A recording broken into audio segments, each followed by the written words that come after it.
আসসালামু আলাইকুম প্রিয় দর্শক, আজকে যে বিষয়টা নিয়ে কথা বলবো, শিশু মুনতাহার কি অপরাধ ছিল এই নাবালক শিশুটির, কি কারণে আজ তাকে মরতে হলো।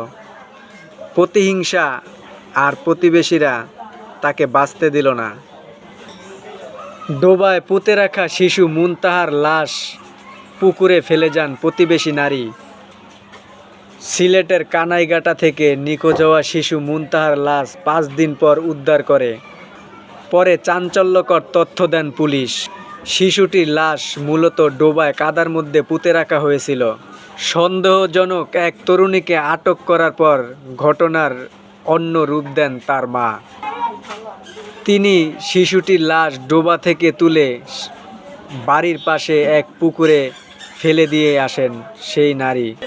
ঘটনাস্থলে আপনার স্থানীয় লোকজন সেই নারীটিকে সন্দেহজনক আটক করে।